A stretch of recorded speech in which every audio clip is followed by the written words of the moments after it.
And now it's time for the Insiders with Chuck Chvala and Scott Jensen, sponsored by the Wisconsin Counties Association and Michael Best Strategies.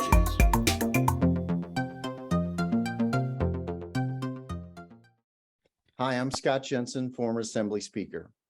And I'm Chuck Chvala, former Senate Majority Leader. And we're the Insiders. And this week we're talking about the United States Senate race. This race is going to be extraordinarily important, not only here in Wisconsin, a 50-50 state, but it's going to mean a lot to people all over the country. In fact, control of the United States Senate could be determined by the winner of this race. So, Chuck, the matchup is incumbent Senator Ron Johnson versus Lieutenant Governor Mandela Barnes. How do you think this race is going to play out? Well, obviously, Mandela Barnes gets the base out for the Democrats, and that's helpful. But I really do think that this race is going to come down to two things. One is, I think on the issues, I think abortion is going to be a huge issue in the state of Wisconsin. We are a rare state that was so definitely impacted by the Supreme Court decision that our 1849 abortion statute criminalizes abortions in the state of Wisconsin. I think that women and men looking at their 14-year-old daughter who could be raped and have to carry a pregnancy to term, that's going to be a huge issue, and it's not going to help Republicans across the board, including Ron Johnson. But the other thing is, it's always about the incumbent, okay? Ron Johnson, I can't think of a guy who has put his foot in his mouth. There is no room for more feet in Ron Johnson's mouth. The reality is the guy, he now says, hey, Social Security and Medicare, we're not so sure we want to make that permanent. Let's kind of just make that discretionary. How do you think that's going to work for the economy of senior citizens? Ron Johnson says, he's for no rape or incest exceptions on abortion. He has said so many things that are so wrong. To the extent that Republicans want to rely on the economy, hey, gas prices are down. As gas prices keep coming down, is that really going to be the dominant force when you have someone who's as outrageous and as out there as Ron Johnson? I feel good about the Democrats' chances here.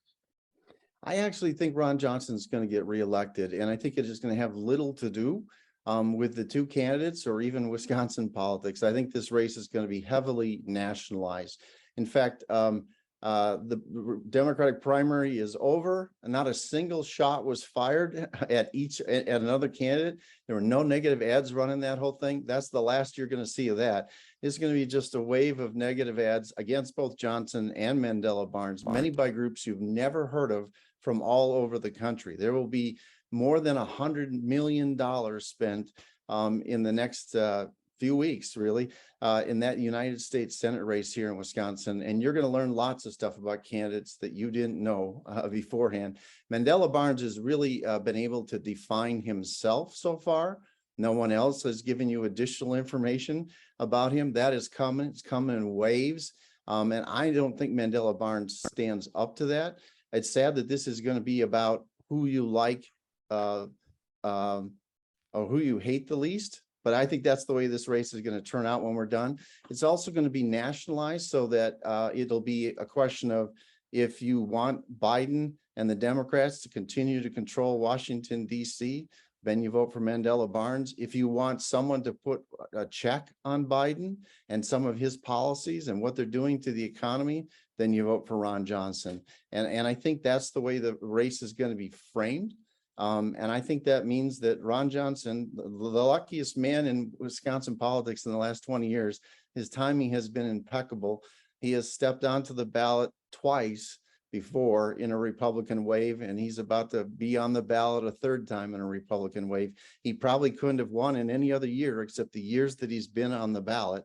And so I think that's the way this thing's going to play out, Chuck. I do think that the issues will have something to say, not so much the issues, but values. And here's what's going to happen. I agree with that. Because of the abortion issue, I think what's going to happen is that women in particular, but people across the state are going to say, the government in Wisconsin in particular is taking away our freedoms. A fundamental decision. How big is the size of our family? If my daughter is raped, will she have to carry a pregnancy to term? The Republicans were the dog who finally caught the car. And the car is abortion. And if Democrats run this correctly, people will understand their freedom is at risk. And at a time when everyone on both sides of the aisle is talking about freedom, the people who are taking personal freedom, very personal freedom away from them right now, is the Republican Party, the Republican Supreme Court, and enablers like Ron Johnson who say rape and incest is no reason for someone to get an abortion. That is a powerful issue. Watch that issue as this race develops. I think you're right that this will go beyond the economy and go to certain values. Abortion will definitely be part of the debate that occurs here. But I think you're going to see Mandela Barnes values put in a way in which people in Wisconsin are going to say, those are not my values. Those are woke DC values. There are going to be arguments about his comments in the past saying he wanted to abolish ICE, that he wants to defund the police, that he doesn't think the founding of the country is an honorable thing, that this is an inherently racist nation. I'm not sure all of that is going to go over. In fact, I'm confident it won't go over very well with lots of working class people all over Wisconsin. The audience that he's aiming the rest of his campaign at, I think a lot of them on the cultural values are just going to say, yeah, I don't think I can accept that. So Let we'll me give see. you one. Let me give you one reason why I think there's a difference. Everything that you mentioned is not going to happen, and everyone knows it's not going to happen. Abortion, those rights have been taken away, and people want that changed, and they want it changed now. That's the fundamental difference between the problem that Mandela has and the problem that Ron Johnson has. And when it comes down to values that are threatened immediately, that's where people are going to cast their vote, in my view. Yeah, I just disagree with you that, I mean, there's no polling to prove that abortion is going to be the decisive issue in this election. And in fact, there was no such polling in Kansas either. wow, that's a completely different situation. It wasn't two candidates on the ballot. So we'll see how this all plays out in the weeks ahead. But this United States Senate race is going to be very important. And I'm sure we'll be beginning to talk about it in future episodes. Scott's exactly right. We'll see you next time. You've been listening to The Insiders with Chuck Chvala and Scott Jensen, sponsored by the Wisconsin Counties Association and Michael Best Strategies.